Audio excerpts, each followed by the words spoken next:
बड़ा याद आवेला सपनवा के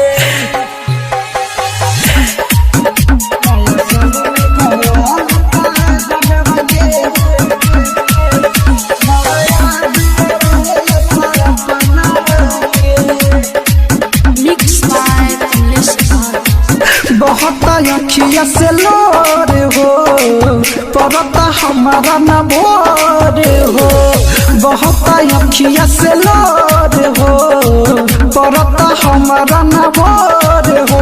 कहतानी बात अपना मनवा के रोज सोइले लोगवा के तनवा के।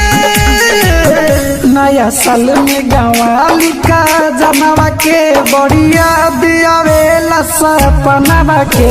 नया साल में गवाली का जनवा के बढ़िया दियावेला सपनवा के। मरने में बाबू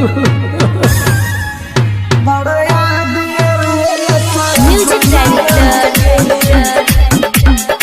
शुभम सुमेरपुर।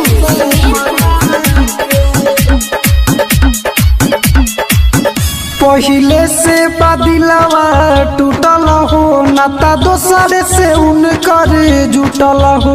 के करा के दी गिरटी न हो साला किस्मत हमरे फूटले हो। नाते से छोड़ देले बानी खानवा के तू तो खुश कोइले होई सजनवा के।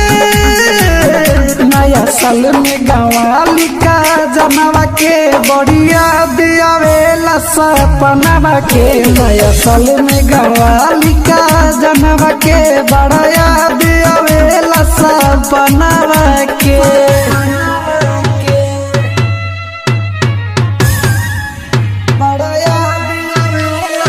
Music director Shubham Sumerpur.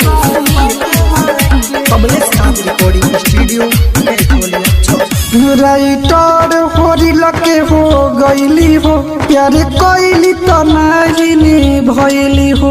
बात कहिले बाबा जय न हो कहेला समझ के रोइली हो। कहतानी बात अपना मनवा के रोज सोइले लोगवा के तनवा के। नया साल में गवाली का जनवा के बढ़िया दियावेला सपनवा के। नया साल में गवाली का जनवा के बढ़िया दियावेला सपनवा के।